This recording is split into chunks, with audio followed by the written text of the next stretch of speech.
뭐야 이거? 잠깐만요.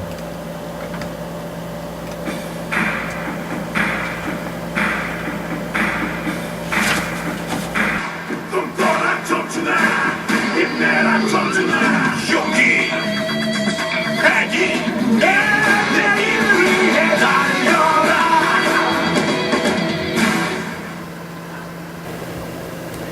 힘이 솟는다고 하면 너무 뻔한 얘기죠. 아니 나도 힘쓰는데 뭐. 약간 힘도 솟는 것 같고 다시 한번 자신을 생각해보게 만들어주는 것 같아요. 제가 지금 27인데 20대 중에서는 거의 이제 후반으로 달리고 있잖아요. 근데 아직까지 뭐하고 있나 라는 생각도 들고. 되게 가슴에 와닿더라고요. 예, 그래서 저런 사람들도 악조건 속에서 자기가 노력을 하고 그랬기 때문에 저렇게 성공할 수 있었던 거는 그런 생각 되게 많이 했던 것 같아요. 그 자극을 좀 받으셨어요, 그 광고에서? 예. 나도 힘을 내야지. 예. 자극을 받으셨어요? 되겠구나. 지금은 힘들어도 노력하면 되겠구나 그런 생각했죠. 힘내라라는 말을 함으로써 뭔가 이렇게 내가 당신에게 관심이 있고 당신에게 지지를 하고 싶다라는 그런 뉘앙스일 수가 있지만 또 그렇지 않고 그저 그냥 지나가는 말로 제가 힘들기 때문에 힘내라라고 말할 수 있는 거거든요. 근데 또 그런 입장을 바꿔서 자기가 또 힘을 내라라는 말을 듣는 상황이 된다면 그 말이 힘이 될지도 사실은 의문이고. 만화 보는 것 같았어요. 되게 멋있고. 근데 현실적이진 못하죠, 되게. 어떤 점에서? 예를 들어 뭐 청춘이라고 말하면서 보이는 영상들이 되게 뭐 춤을 춘다던가 뭐 발레를 하고 막 그랬던 걸로 기억하는데요. 저는 그게 청춘을 대표하나 상징하나 그게 좀 의구심이 계속 들었어요. 꿈꾸면 뭐 꿈꾸게 해주나? 당장 나가서 월세를 벌어야 되는 판인데 무슨 꿈을.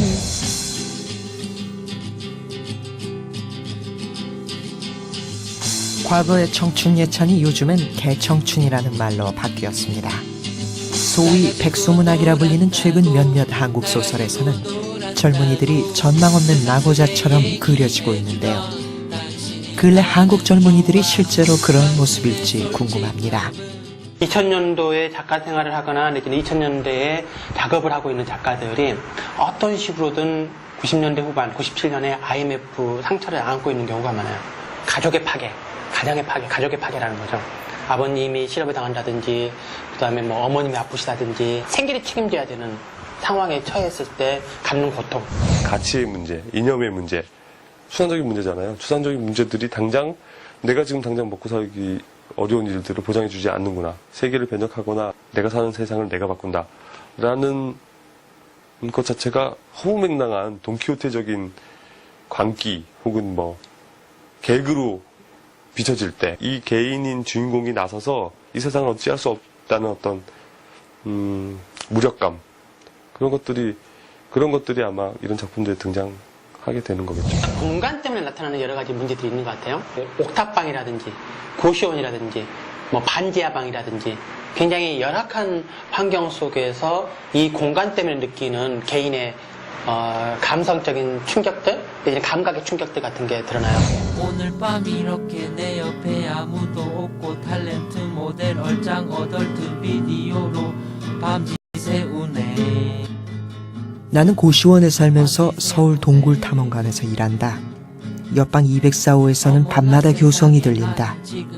그녀의 방에서 나는 교성의 이유가 비디오라는 것을 알게 되었고 그녀가 그 비디오를 보는 까닭은 잊지 못하고 있는 남자 때문이라는 것을 알았다.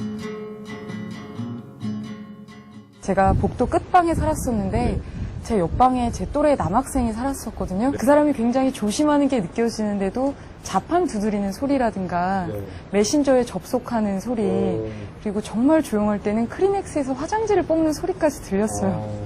그래서 저는 그 남학생도 참 안쓰러웠고 그런 것들에 되게 예민하게 청각을 곤두세우고 있는 저 자신도 굉장히 안쓰러웠어요. 옆방에 피해를 안 주려고 당연히 조용히 움직이는 것도 그렇고 뭘 하든지 문을 쾅쾅 닫지 않는다든지 숨소리도 약간 적게 난다든지 그리고 컴퓨터 스피커를 아예 빼놓는다든지 TV를 안 켠다든지 그런 거죠. 그리고 사람들이 뭐 화장실에 간다던가 뭐 밥 먹으러 간다던가 그럴 때는 제가 기다렸다가 그 사람이 다시 돌아오면 제가 그걸 쓰러 가고 배려보다는 그냥 피해의식 같아요. 근데 가끔 뭐 옆방이나 은근히 총무 몰래 이성 친구를 데려오는 경우가 있거든요. 그때는 욕도 하고 싶고 막 화도 내고 싶고 그런데 그럴 용기는 안 나고 그래서 그냥 저는 그냥 나와버리죠. 밤 동안 거리를 걷는다든지 학교 열람실에 가서 책을 본다든지 그럼 아침에 다시 들어가죠.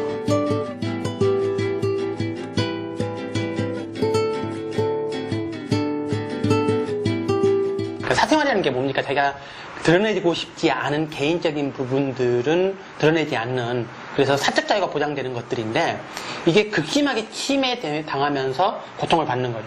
가정 환경이나 이런 뭐 부모님의 어떤 이유 때문에 이게 밀려서 들어오는 경우가 많거든요. 그다음에 뭐 아르바이트를 영위하기 위해서 들어온다든지 그랬을 때 그 느끼는 고통 같은 경우는 내가 개인으로서 존중받지 못하고 있다는 거예요.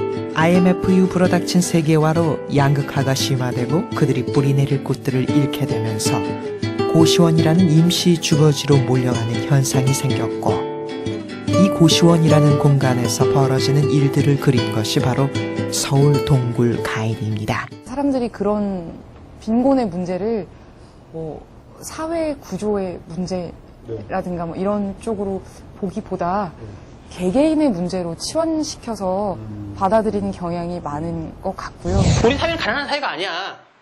그거 당연한 거 아니야? 라고 얘기하는 순간 있잖아요.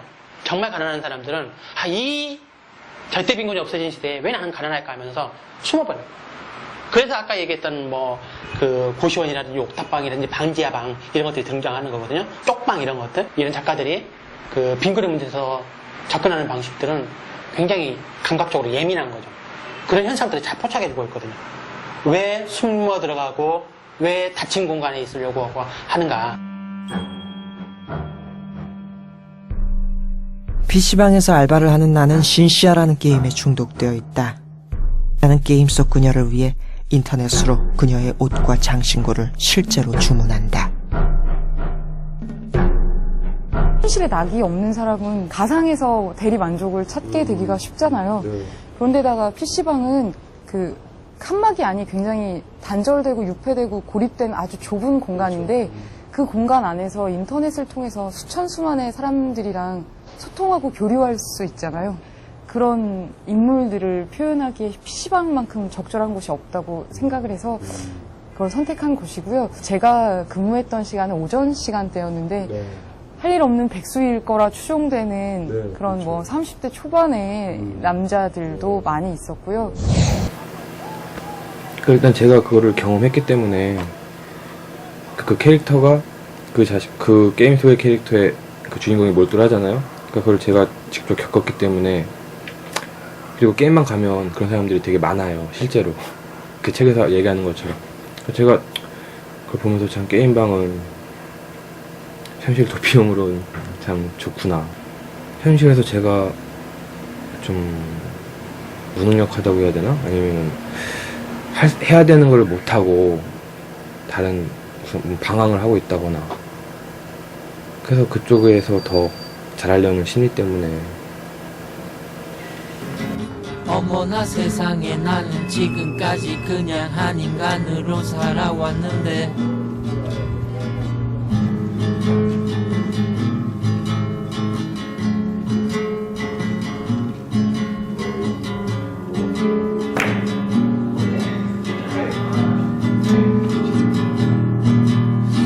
어머나 세상에 나는 저는 당구도 그렇고 풀도 그렇고, 그러니까 공부를 안 하고 있으면 뭘 하든 간에 다 불안해요. 뭐 어쩔 수 없는 것 같아요. 불안한데 그러면서도 또 공부는 안 하고 다시 또 그런 쪽으로 이렇게 빠져들고, 일단 하면은 불안해도 불안했다가 그 몰입을 하면 또 불안을 잊어요. 그래서 재밌게 하다 보니까. 뭐 원하는 것이 없는 일상 자체가 권태잖아요. 권태, 뭐 무력감, 뭐 지리멸렬, 허무 뭐 이런 것들로 이렇게 표현할 수가 있을 텐데, 그러니까 그 자신의 상황을 극복하려고 막 애쓰는 게 아니라 그냥 어차피 내가 애써봐야 안 될 것이다라는 그 체념을 가지고 있는 그런 캐릭터거든요, 너클에서. 원하는 것도 없고, 바라는 것도 없고, 뭐 하고자 하는 것이 없으니까 일상이 권태로울 수밖에 없고요. 그 권태가 결국은 이 주인공을 뭐 더 나아질 건 없지만, 그래도 그냥 이렇게 쭉 무리 없이 살아가게 하는 원동력이 되는 것이고, 그러니까 하나의 소극적인 무기가 되는 것이라고 생각을 해요. 근데 저는 좀 안타깝죠, 그런 삶이.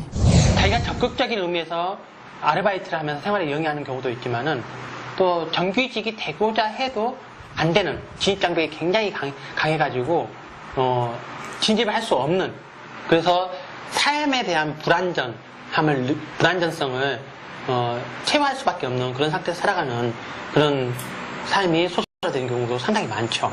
한국 사회에서 비정규직이 당연시되는 시스템이 구축되어 있는 상태에서 청년 세대들은 직업전선에 뛰어들어야 되는, 사회의 일원으로서 가야 되는 상황에 처해 있는 거죠. 계속 원서를 넣을지 공무원 시험을 준비해야 할지는 모르겠다. 시간은 자꾸 가고 나는 그 시간 동안 뭘 해야 하는 질문에 대답해야 할 것이다. 그러나 적어도 그때까지는 계속 학원에 나가야 된다. 2005년 가을 사람들 틈에 끼어 서울의 불빛을 바라봤다. 그리고 노량진의 이름을 생각했다. 다리 양자와 나루터 진자가 동시에 들어간 곳. 1999년 내가 지나가는 곳이라 믿었던 곳. 모든 사람이 지나가는 곳. 하지만 그곳이 정말 지나가기만 하는 곳이었다면 얼마나 좋았을까. 10년이 지난 2005년 지금도 나는 왜 여전히 그곳을 지나가고 있는 중인 걸까. 그래도 너는 대학은 나왔잖아. 이런 부분에 있어서 지금 20, 30대들이 참 공감할 수밖에 없겠다.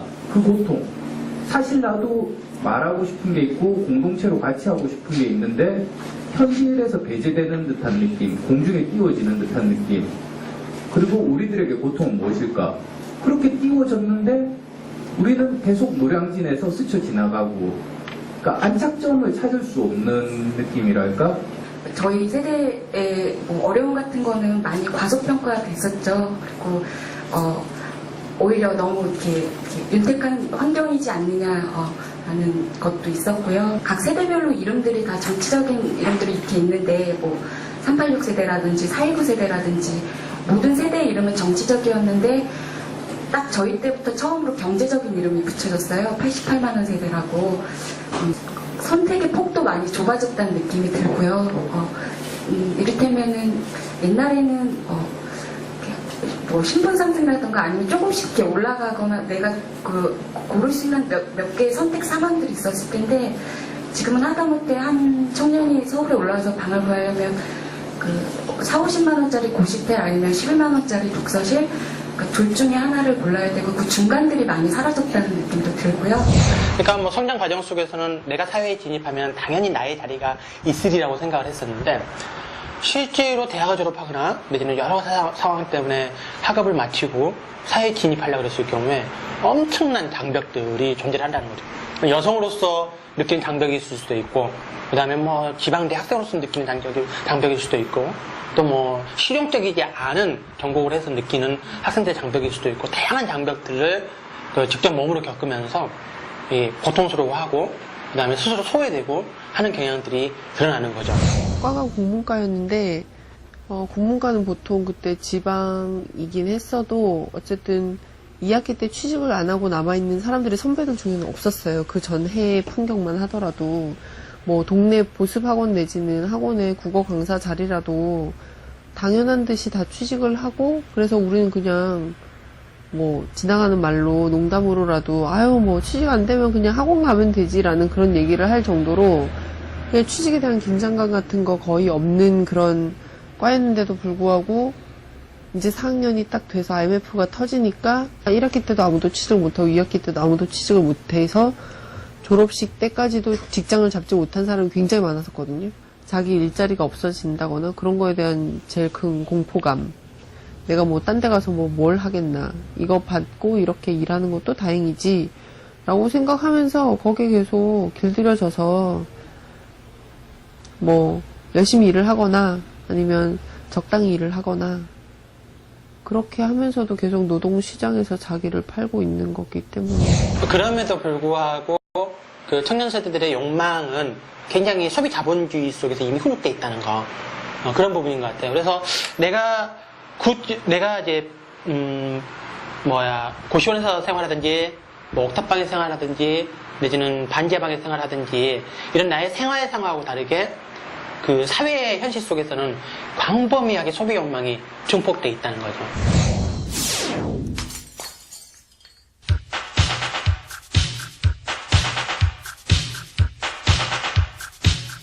소영은 백화점 의류 매장에서 아르바이트를 하고 있다.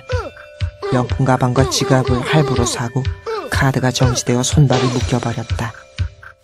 계산원으로 일하는 주영은 백화점 옷을 입어보기 위해 무리한 다이어트를 한다. 저희 브랜드 같은 경우에도 좀 이렇게 마르고 그런 체형의 직원들을 많이 원하다 보니까 직원들이 다이어트를 굉장히 많이 하거든요. 그러니까 1년 내내 약간 다이어트 중독이라고 할 정도로 1년 내내 약을 먹는 직원들도 있고, 살이 좀 찌면은 진짜 이렇게 담배 같은 거를 배우는 직원들도 있고. 백화점에 있는 친구들은 거의 다라고 할 수는 없지만 사실 생계를 책임져야 하는 친구들이 많아요. 그러니까 저 나이 또래 학벌이 그다지 좋지 않으면서 그만큼 여자가 돈을 벌 수 있는 직업이 사실 많지 않아요. 젊은 친구들 와서 돈 쓰는 거 보면은 뭐라 그래야 되지? 알 수 없는 원망이 생겨요. 누구에게인지 알 수 없는 원망 같은 게 생겨서 그 친구들 굉장히 악착같이 돈을 벌어서 굉장히 사치스럽고 허황되게 쓸 때가 많아요. 근데 그걸 본인들이 알아요. 그러면 안 된다는 걸 아는데. 저희끼리 하는 얘기가 있거든요. 백화점 들어오니까 눈만 높아지더라. 그러니까 옛날에는 저런 명품 가방 같은 거 안 들어도 그만이었는데 지금은 우리 막내도 들고 있는데 나는 안 될 수 없지 않나, 이런 식으로. 우리 언니도 들고 있는데 나도 하나 정도는 같은 백화점에 있는데 들고 다녀야 되지 않나. 그래서 어느 월급보다 더 비싼 가방을 들고 다니고 옷을 입고 다니고 그런 직원이 되게 많은데 참 보면 안쓰럽고 그렇죠. 백화점에서 이제 근무하면서 자기가 근무하는 것과 다르게 손님으로 고객으로 오는 사람들의 이 소비의 형태하고 이 급식량 격차 속에서 느끼는 어떤 삶에서의 소외 같은 것들. 그 다음에 어떻게 보면은 사회 시스템의 그러니까 정규직 같은 사회 시스템으로 포함되겠다고 하는 노력들도 나의 욕망에 충족될 수 있는 그런 계기가 뭐냐라는 것들을 동시에 갖고 있는 거죠. 이런 측면에서 봤었을 때는 현대사회가 굉장히 보수적인 국면들이다. 그러니까 시스템을 바꾸기보다는 어떻게 기존에 있는 시스템에 내가 진입할 것인가 하는 부분이 은연중에 깔려있다. 그게 소설 속에서 나타나는 어떤 현상으로 적극적으로도 읽을 수 있겠다라는 것까지 유추할 수 있을 것 같아요. 욕망은 충족시키고 싶대 체제의 변혁이나 급진적인 어떤 저항 같은 것들은 생각하지 않는. 앞뒤 잴 것도 없이 시간당 3,000원이란 말에 귀가 확 뚫리는 기분이었다. 제의를 받은 사실만으로도 갑자기 확 고도산업사회 일원으로 성장한 느낌이었다. 좋고 말고요. 비하자면 수성과 금성과 지구를 지나 비로소 화성에 다다른 태양광선이 나 같은 기분일까. 그런 이유로 나는 푸시맨이 되었다. 현실을 제대로 포착한 소설들 같은 경우는 굉장히 보수적인 측면들을 보여주고 있는 거예요. 예를 들면은 박민기 소설의 대표적인 경우가 그런 것인데, 그렇습니까 기린입니다에 이런 장면이 나와요. 그 아르바이트를 하는 여학생 여자분의 엉덩이를 아르바이트 그 편의점 주인이 턱 만져요. 그러니까는 내가 그것에 대해서 분노를 하죠. 고작 시급 몇천 원 주면서 엉덩이를 만드는 게 나는 분노한다. 엉덩이를 만지려면 10,000원 정도 시급은 줘야 된다라고 얘기를 하는 거예요. 어떻게 보면 실랄한 야유이면서 굉장히 애잔한 이야기로 들릴 수 있는 이런 거죠. 근데 전체 체제로 봤었을 때는 나는 그 정도의 것들을 막 바꿀 용의가 있다. 박민기의 소설 고마워 가연 너구리아에 같은 경우 인턴 사원이 정규직이 된다면 여러 가지 어떤 것도 감날 수 있다라는 식으로 나오는 것들, 이게 하나의 감성인 거죠. 근데 그 절박함은 당연히 이해되고 우리 사회 풍속의 당연한 한 부분이지만은 이게 적극적으로 해석했었을 경우에 그만큼 그 시스템의 억압 속에서 청년 세대들이 보수화되어 있다 라는 걸 보여줄 수 있는 거예요. 인식하지 못하는 상태 속에서.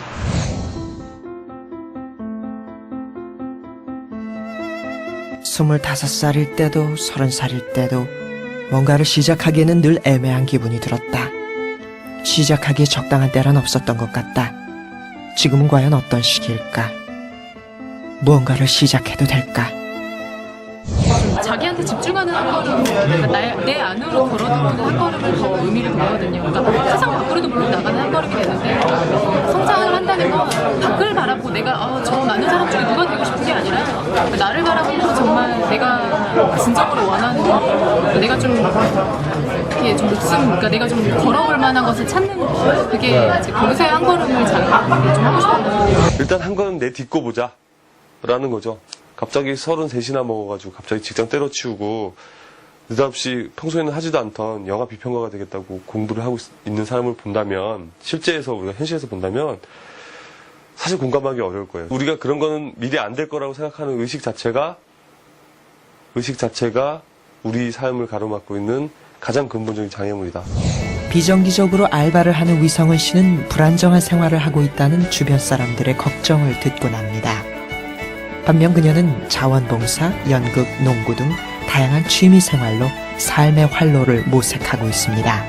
아침에 어디까지 출근해서 뭐 몇 시까지 뭘 해야 되고 이제 이런 생활 패턴이 아니기 때문에 사실은 가능한 일이긴 한데, 근데 그렇게 사는 사람들도 사실 있긴 있어요. 근데 저희 멤버들 중에도 일을 하면서 다른 일들 하면서 하는 사람들이 있긴 한데, 저 같은 경우는 그게 좀 힘든 편이라서 그냥 차라리 그냥 뭐 그러니까 좀 이렇게 직장생활 이런 데 매여서 그냥 하고 싶은 일을 못하고 사느니 일단 당분간은 제가 그냥 원하는 대로 살아보자 뭐 이런 뜻이었던 것 같아요.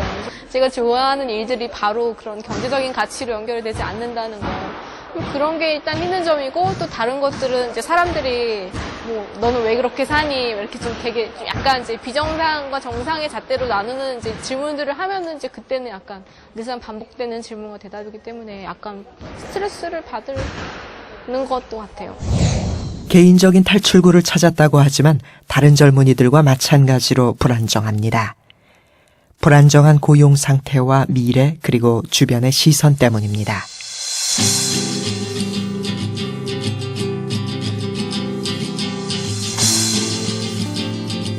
취업을 해야 되니까 취업 준비에 바빠서, 아니면은 정말로 아무 생각 없이 그냥 노는 게 좋아서 여자친구들이랑 놀러 가거나, 제 주변에는 대부분 그러거든요.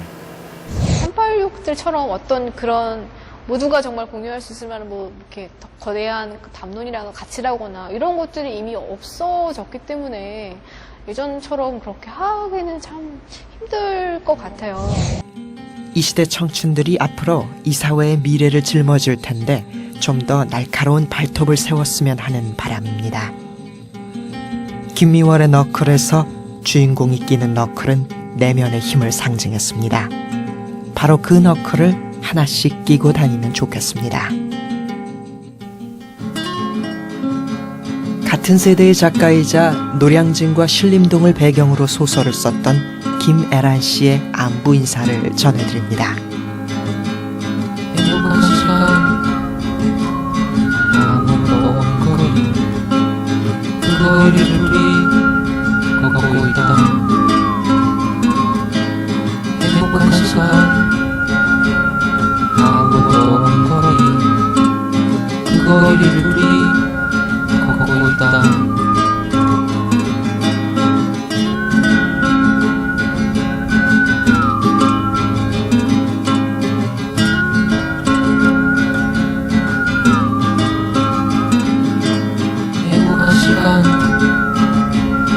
아무도 없는 거리, 그 거리를 둘이 걷고 있다. 행복한 시간 아무도 없는 거리, 그 거리를 둘이